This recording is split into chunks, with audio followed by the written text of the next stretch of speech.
Bien, buenos días a todos y a todas. Pensé que iba a ser buenas tardes ya a la altura de la hora, pero vamos bien.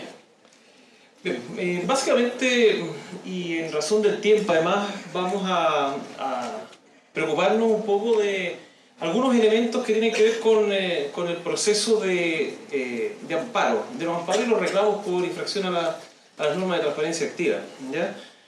Porque la verdad las cosas es que yo diría que el gran porcentaje de los casos que revisa el Consejo para la Transparencia están efectivamente radicados en las municipalidades. Debo señalarles que la dirección jurídica cuenta con cuatro unidades, y son cuatro unidades que están vinculadas fundamentalmente por una parte con los procesos jurisdiccionales que tienen que ver con el derecho de acceso a la información pública y también con el perfeccionamiento de las disposiciones normativas, desde eventualmente formulación de propuestas para modificar la Constitución hasta la elaboración de nuestras instrucciones generales. Y en el ámbito de lo estrictamente jurisdiccional, nosotros tenemos, diría yo, tres etapas o tres momentos.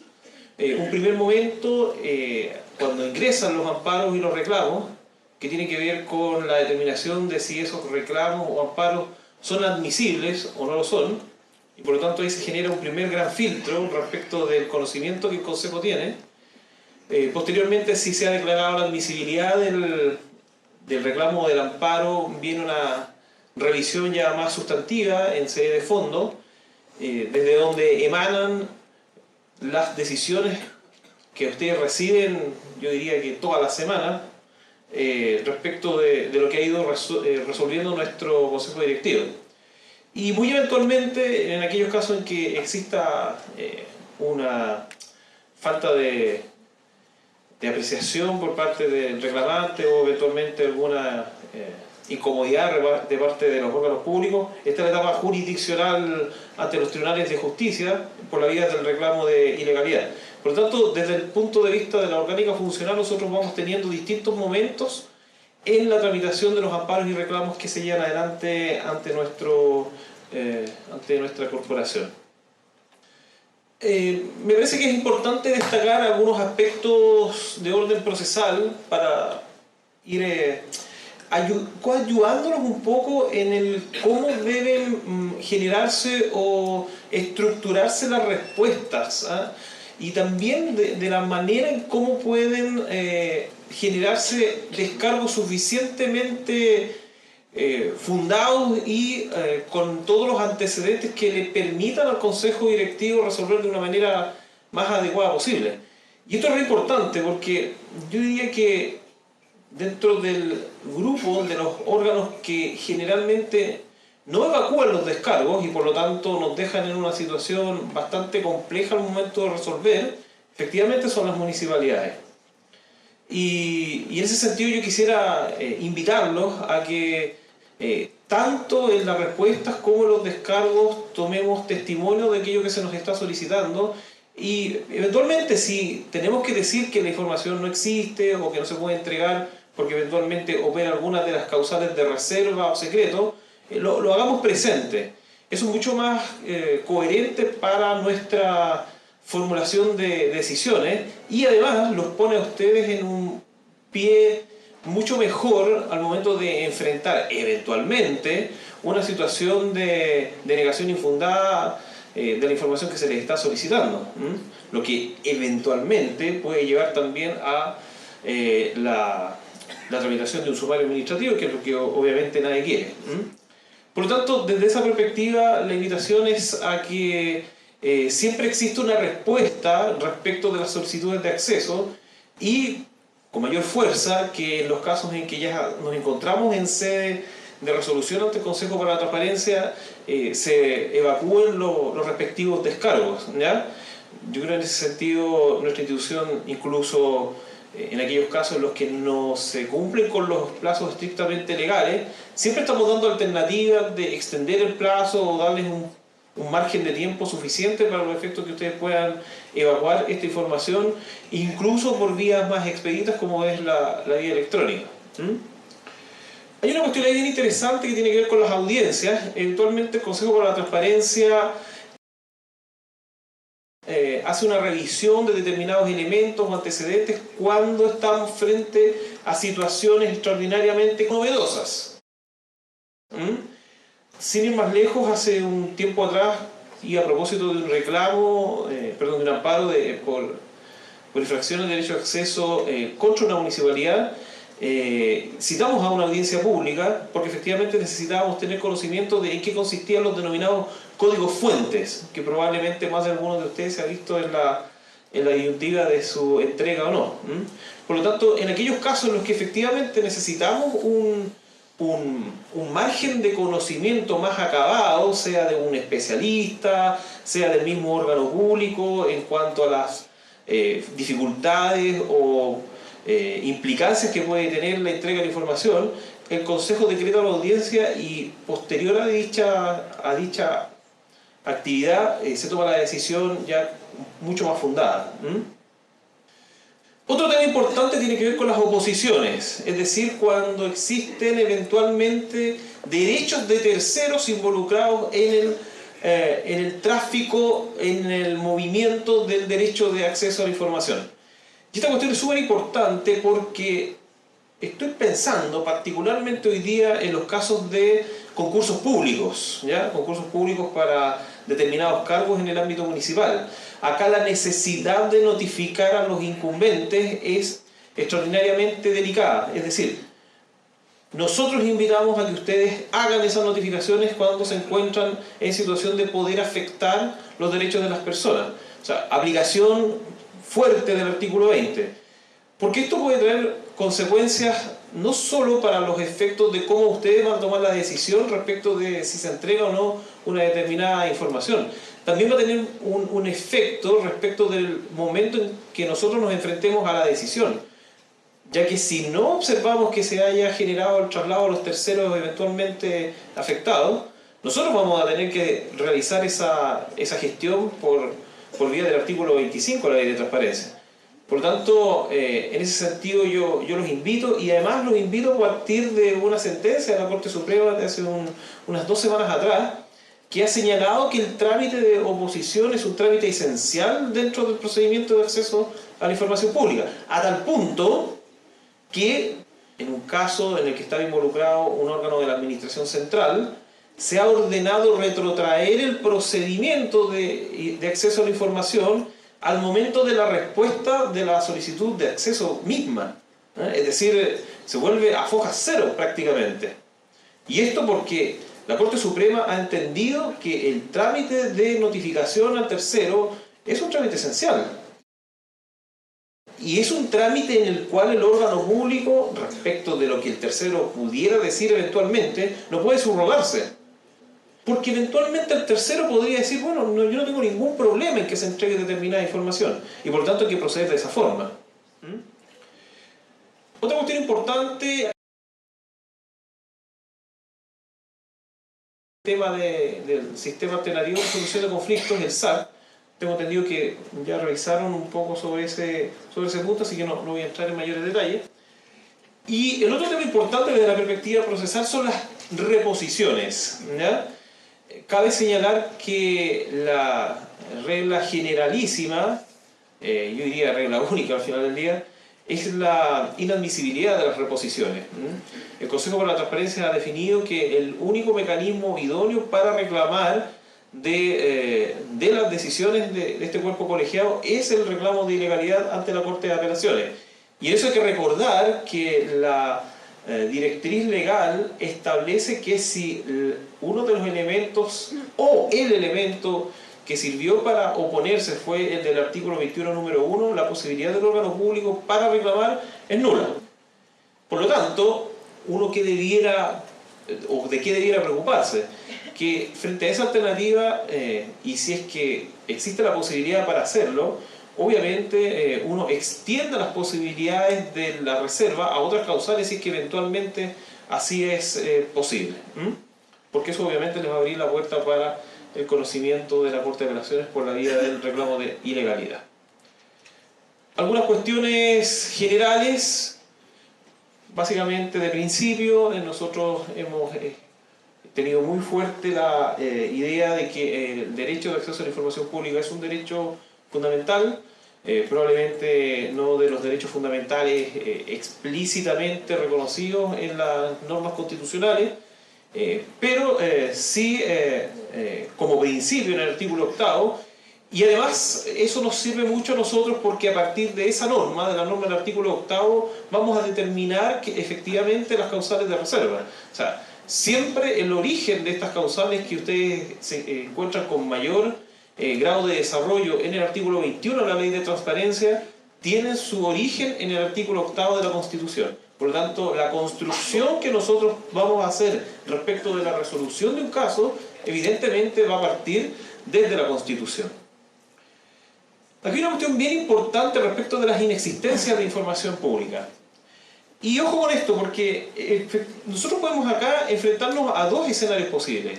Escenarios de inexistencias reales y efectivas porque no poseemos esa información y porque eventualmente no tuvimos la posibilidad de poseerla o no tuvimos la obligación legal de poseerla frente a otras situaciones en las cuales se alega la inexistencia, debiendo haber tenido esa información o debiendo haber tenido algún grado de control respecto de esa información y por lo tanto también debiendo constar en nuestro poder. La inexistencia es una causal extraordinariamente de hecho, ¿no? Es una causal que se va a revisar y determinar caso a caso de acuerdo con los antecedentes que a nosotros se nos hagan presentes. Y digo antecedentes porque es muy importante que si ustedes alegan la inexistencia nos den suficiente fuerza a esa alegación para que nosotros eventualmente podamos acoger dicha causal. Pero, insisto, existen algunas situaciones en que a pesar de la alegación de inexistencia, nosotros claramente vamos a vernos obligados a la entrega de la información y eventualmente a poner una situación de hecho en conocimiento de otros órganos públicos. Hace poco ya nos pasó con un municipio que no ha entregado los tratos directos o las órdenes de pago, que es una serie de información que tiene que ver con el manejo financiero del municipio, normas que desde luego se encuentran establecidas tanto en la Ley Orgánica de Municipalidades, en las leyes relativas al financiamiento, al sistema de financiamiento público y por supuesto que se encuentra en la norma de transparencia activa. Y nosotros ordenamos la entrega de esa información. Ahora el problema de si esa información la posee o no el municipio, debiendo haberla poseído, cae en la órbita del municipio. Por lo tanto, tener mucho cuidado con esas cosas. Y especialmente con aquellas, o con aquella información o con aquellos documentos que deben encontrarse colgados en los sitios web. Por eso hay que tener mucho ojo. Vamos ahora entonces al tema de las causales, de manera muy rápida. Acá tenemos las 4 causales clásicas de nuestro sistema jurídico respecto del acceso a la información. Y tal vez una de las que más se utiliza, y yo diría en las cuales el órgano público tiene una mayor carga probatoria, es precisamente la afectación al debido cumplimiento de las funciones, en este caso de las municipalidades o de las corporaciones municipales que se encuentren sometidas a la norma de transparencia. Y esto es sumamente importante porque como se trata de una causal cuyo mérito va a depender de lo que efectivamente el órgano público logre comprobar en sede del Consejo para la Transparencia, la carga de la prueba es muy potente respecto de dichos órganos públicos. No nos basta a nosotros una mera alegación genérica o una mera descripción de que nos estaría afectando una determinada causal si es que no nos acompañan elementos que digan relación con esa causal. Sin ir más lejos, clásico es que cuando se solicita cierta información que debe estar sometida a algún método o sistema de registro o archivo, los órganos públicos nos dicen, bueno, la verdad es que no tenemos ordenada la información desde el año X y por lo tanto no podemos dar acceso a dichos antecedentes. Bueno, ahí la verdad es que se hace un poco difícil ponderar si efectivamente estamos o no frente a esa posibilidad. Distinto es si ustedes nos envían una fotografía, esto está basado sobre un caso real, en el que nos muestran la bodega del archivo que parece la casa del ratón Mickey, ¿eh? Porque es una ruma de expedientes, libros, qué sé yo, papeles, sillas, antigénico, qué sé yo, de todo lo demás. Y claro, nosotros tenemos un elemento a la vista. ¿Ah? Claro, usted me va a decir, bueno, pero usted me está diciendo que me exponga a ponerme en evidencia de que no estoy cumpliendo con mi sistema de gestión documental. Yo creo que hay que ponerse colorado una vez y no ponerse colorado muchas veces. Por lo tanto, eso es un elemento que nos ayuda. Y no los vamos a obligar a ustedes a entregar algo que efectivamente no tienen y que eventualmente puede llegar a generar un sumario por negación infundada de la información. En materia de debido cumplimiento y antecedentes de defensas jurídicas y judiciales, acá es súper importante tener claridad respecto a aquellos antecedentes cuando han sido puestos en conocimiento del Ministerio Público. Yo diría que hay un elemento que ustedes deben tener muy en consideración. Y en esos casos es sumamente importante trasladar la solicitud de acceso al Ministerio Público. O sea, cae de cajón. Pero ojo, muchos municipios no lo hacen. Nosotros hoy día de la mañana acabamos de despachar 7 oficios de traslado al Ministerio Público derivados de antecedentes solicitados a distintas municipalidades en el país. ¿Por qué? Porque nos hizo obligación del artículo 20 y por lo tanto estamos pidiendo nosotros que nos dé certeza el Ministerio Público de que los antecedentes efectivamente se encuentran en el marco de una investigación criminal y por lo tanto si existe o no capacidad para la entrega o eventualmente estos antecedentes son de tal magnitud que el Ministerio Público nos va a decir, bueno, esto está dentro del marco de la investigación y por lo tanto no hay posibilidad de que se acceda a ellos por ahora. Por lo tanto, eso es sumamente importante desde la perspectiva práctica, poner en conocimiento de estas situaciones al Ministerio Público. Eventualmente, si es que todavía estamos con algún juicio o algún proceso dentro del sistema criminal antiguo, también poner en conocimiento al tribunal que esté conociendo de esos asuntos. Nosotros hace una semana atrás rechazamos un amparo en el que se solicitó una información y la municipalidad derivó correctamente al juzgado de letras que todavía tenía la competencia criminal en el sistema antiguo. Y lo dimos por bueno, a pesar de que el requirente se amparó. Por lo tanto, ahí yo los invito a que sean bien estrictos en el cumplimiento de ese tipo de cuestiones.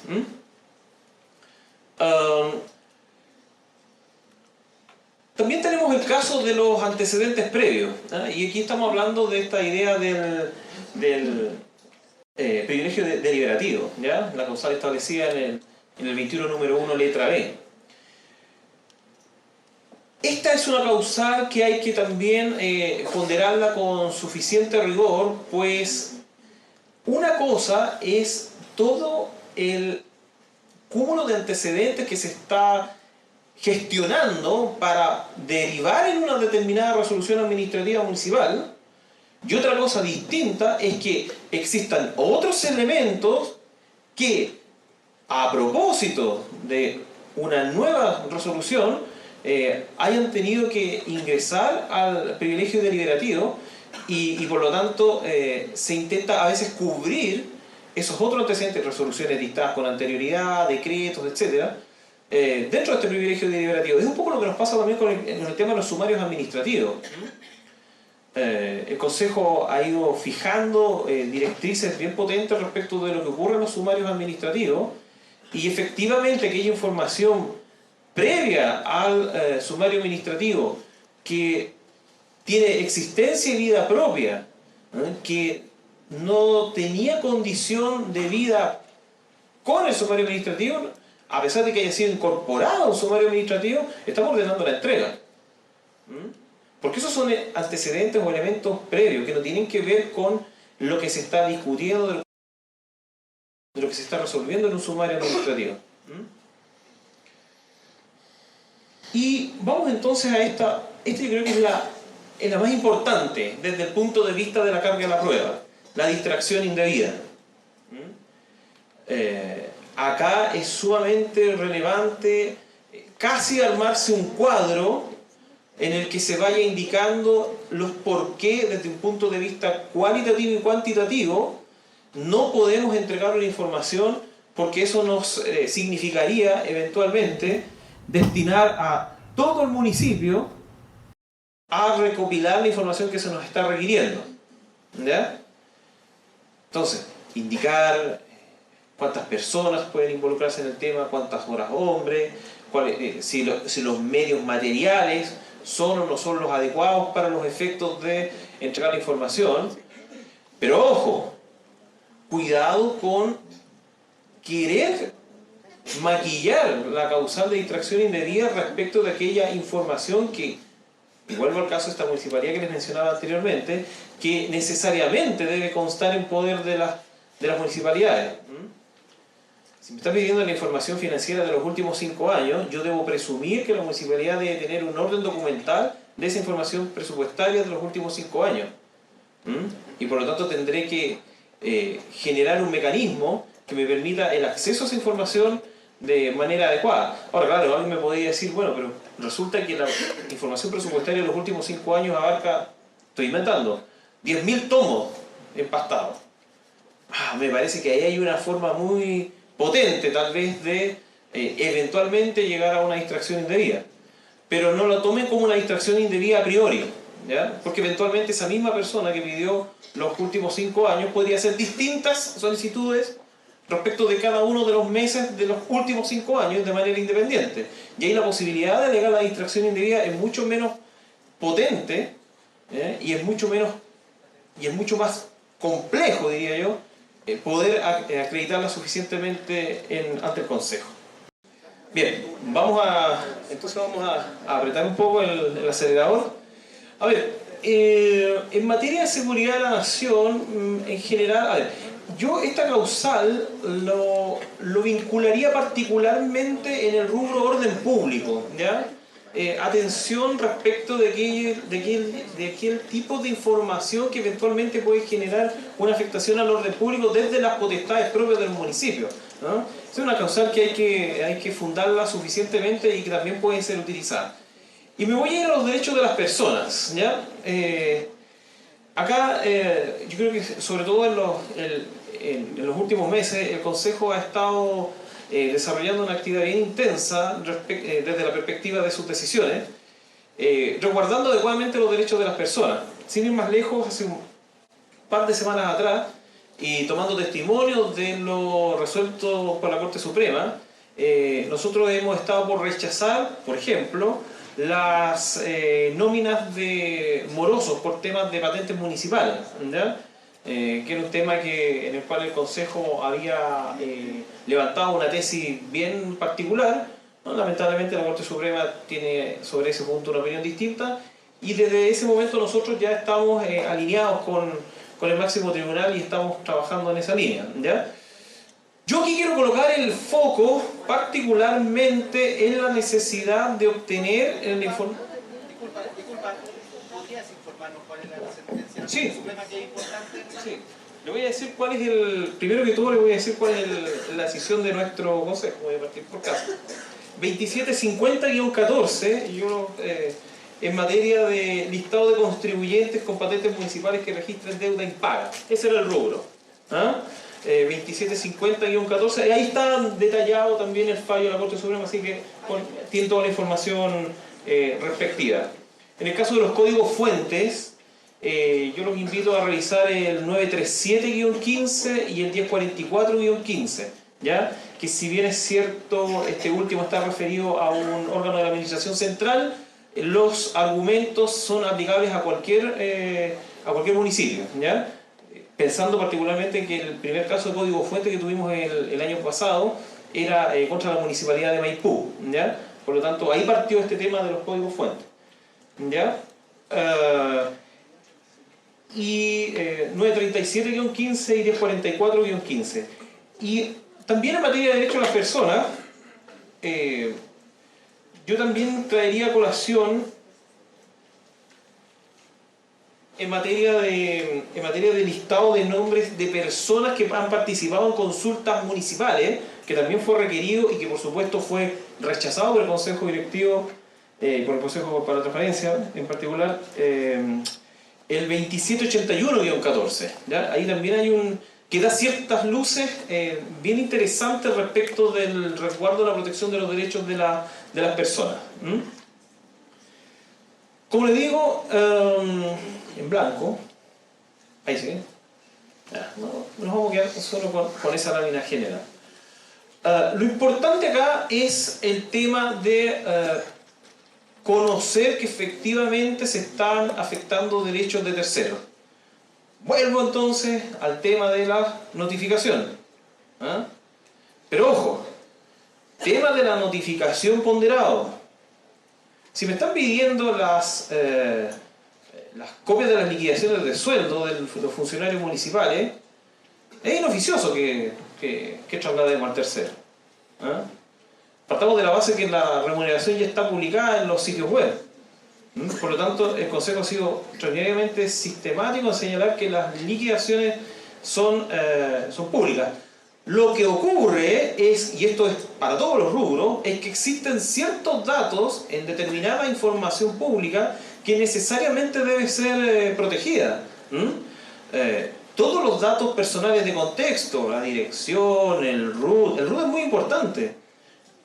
En eso hay que tener mucho cuidado. Nosotros hemos recibido información a propósito de solicitud de información adicional o de antecedentes para ahondar sobre un determinado caso, y nos hemos dado cuenta que en algunas ocasiones, no solo los municipios, también los órganos de la administración central han entregado información, nóminas completas con RUT de las personas.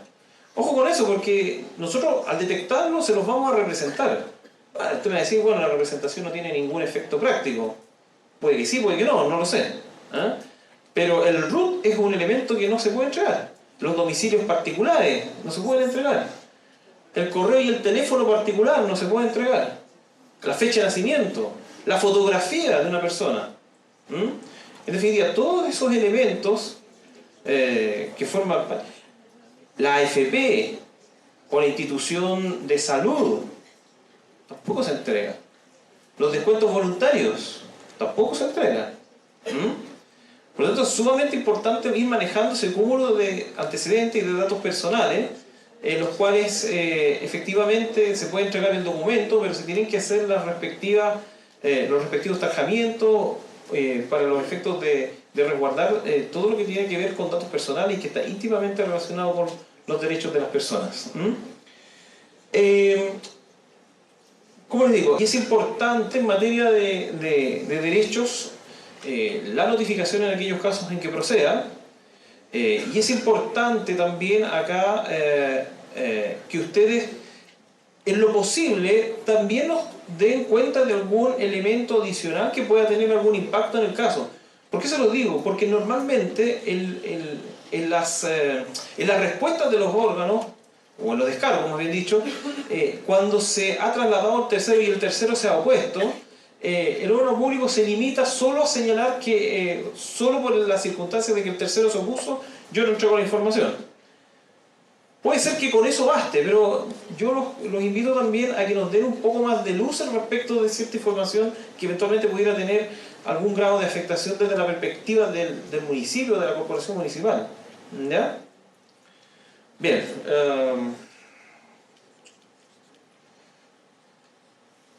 Correos electrónicos. El Consejo sigue dividido en materia de correos electrónicos, ¿ya? Por lo menos desde la perspectiva de los correos electrónicos como cuestión general, ¿ya? Y hay un par de decisiones de hace un mes atrás, un mes y medio atrás, en el que efectivamente se ha mantenido esa discusión. Una de esas discusiones está llegando a tribunales, por lo tanto hay un tema, es noticia en desarrollo. Sin embargo, hace algunos días también se resolvió resguardar correos electrónicos que tenían que ver única y exclusivamente con ámbitos de la vida íntima, privada de los individuos, que no tenían nada que ver con el ejercicio de las funciones propias del funcionario público, digamos. Por lo tanto, poner ojo, poner atención en esas disyuntivas que se pueden eventualmente generar. Cuénteme, por favor. A propósito de eso mismo, en estos días nos han solicitado la base de datos de todas las casillas de correos electrónicos de la municipalidad. La base de datos, todos los correos.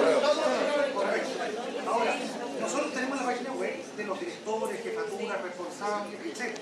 Pero alguien nos ha pedido en términos de hacer información institucional, etc.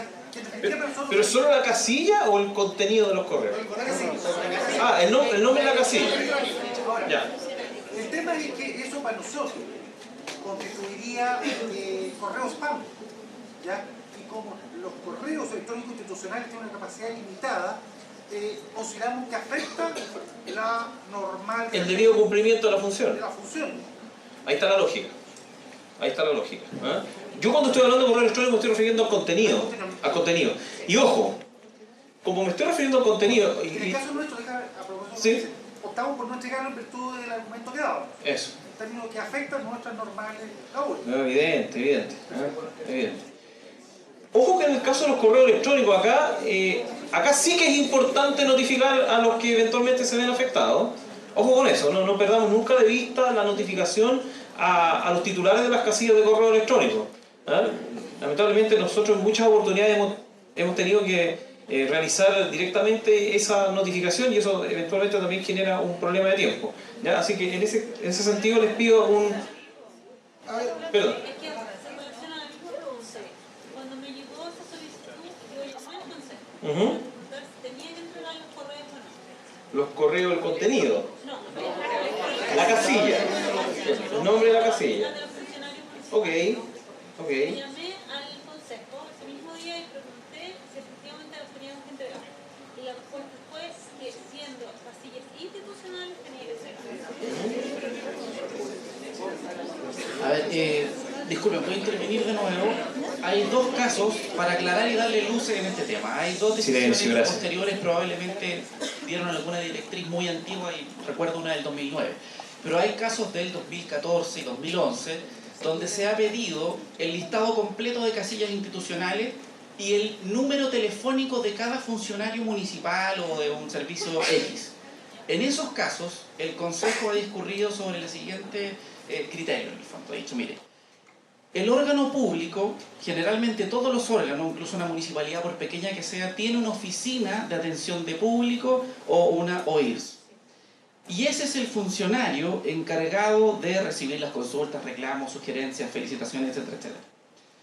Lo mismo pasa con el tema de transparencia. Hay un encargado de transparencia. En consecuencia, entregar el listado completo de correos electrónicos o todos los números telefónicos de cada uno de los funcionarios podría, no estoy diciendo podría implicar para el municipio una afectación en el debido cumplimiento de sus funciones. O sea, estoy hablando del numeral número 1, artículo 21 genérico, sin entrar al B, al A, al B o al C, genérico, la causal genérica. Porque podría suceder que yo empiece a llamar a Juanito, a Pedrito, pidiéndole una y otra cosa, y claramente voy a distraer a esos funcionarios del cumplimiento de sus labores habituales. Voy a estar molestando, en definitiva, a un funcionario para que me atienda a mis consultas, prácticamente lo voy a tener a mi servicio. Y lo mismo podría ser con cada uno de esos correos electrónicos, en consecuencia que yo debiera, como ciudadano, dirigir esa consulta, esa petición al canal institucional que el órgano dispuso para atender consultas del público. Sea el correo institucional o sea un teléfono donde yo pueda llamar. Todos los órganos tienen un correo contacto arroba, un ejemplo, muniviña.cl, una cosa así. Nosotros también, contacto arroba consejo, transparencia.cl. Y es ahí donde los ciudadanos dirigen sus consultas. En consecuencia, a partir de las últimas decisiones, se ha reservado el listado completo de correo electrónico o de teléfonos de funcionarios públicos. Ya. Última pregunta porque voy a ir cerrando, ya que en atención a la hora queda otro de nuestros invitados, digamos, para que compartan con ustedes alguna experiencia. Allá arriba uno y allá el joven del fondo. Me devuelvo a todas las imágenes anteriores, señor, cuando esto funcione. El trato que requieren, por ejemplo, para los currículos militares. No funciona, es bien. Ya. Currículum vitae. ¿Qué es lo que pasa con los currículum vitae? Si se trata de currículum vitae de personas que han ganado concursos públicos, se entrega. ¿Con qué característica? Se entrega tarjando todos los datos personales de contexto. ¿Ah? Y en general, respecto de los currículum de los otros funcionarios, también, de todas maneras. De todas maneras. Lo que pasa es que, ojo con eso. Certificado de estudio, título. Sí, los antecedentes. De hecho, estamos notificando, creo que ayer o hoy en la mañana, un caso justamente en el que se solicitó el currículum vitae de los concejales, un par de funcionarios directivos y también su certificado de título. Y estamos entregando con estas características, estamos ordenando la entrega de ambos documentos con esta salvedad en el caso de los currículum vitae, resguardando datos de contexto y datos personales.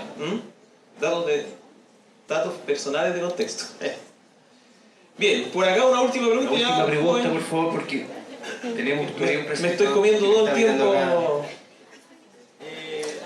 quiero aprovechar de tomar un punto anterior. Con respecto a los correos electrónicos, en vista que tenemos nosotros que tener soporte de la información y todo eso, mi municipalidad, por ejemplo, tiene un número restringido de cuentas de correo electrónico, entonces si va un funcionario vuelve otro, se elimina esa cuenta. ¿Hay alguna obligación de guardar la información que había en ese correo electrónico? Pudieran preguntarnos los necesarios. Eso como para quiero volver igual al artículo 20. ¿Qué pasa cuando recibimos solicitudes que son conglomerados de información? Tengo que preguntarle a varias personas y tengo que notificarlos a ellos. Solamente tengo 2 días, pero yo tengo que consultarle a la unidad de administración y finanzas, jurídico, quiénes son, no me lo van a dar el otro. ¿Qué se hace en eso? Principio de la realidad, diría yo. ¿Ah? A pesar de que con esto me puede llegar desde mi autoridad jerárquica. Porque efectivamente, si ustedes están pidiendo no sé, pues, información de 200 personas, no sé, es algo que tenga un escuadrón, un batallón, solo bajo ese contexto, no sé, no me logro imaginar cómo se podría hacer. ¿Ah? Sí me lo imagino cómo se podría hacer, pero sería complejo. ¿Ah? Por lo tanto, la invitación es que hacerlo. Esa sería la primera indicación. Y tratar de no extenderse demasiado en el tiempo, porque efectivamente hay municipios que son muy pequeños y que tienen muy poca destinación de personal. Y de repente este tipo de solicitudes, 200, 250 personas que hay que notificar por algún motivo, evidentemente que desde un punto de vista material va a ser imposible hacerlo. Lo que sí es importante tener presente es que frente a esa alternativa nosotros tengamos noticia de aquello, porque en muchas ocasiones los órganos públicos lo hacen y lo hacen nomás. Entonces claro, nosotros no tenemos ningún elemento de juicio cuando tengamos que hacer la representación o tengamos que obviarla, de decirle, oiga, usted tenía suficientes elementos de facto por los cuales la representación no va. Y como digo, la representación puede tener o no un valor en sí misma, pero es un elemento que queda dando vuelta en una decisión. Y por lo tanto, si hay suficiente consistencia del órgano en indicarnos las dificultades que tuvo en hacerlo, es más valorable el hecho de que lo haya realizado antes de esta eventual tardanza dentro de un plazo que, para que andamos con cosas, es bastante breve, de acuerdo con lo que establece la ley. Bueno, muchas gracias. Me doy cuenta de que hay ganas de saber de estos tipos de temas, por lo tanto, bueno, quedan abiertos los canales. En general, las personas que nos consultan temas, nosotros estamos tratando de otorgar la mejor información posible y bueno, y les agradezco harto el interés y que estén presentes acá. Buenas tardes.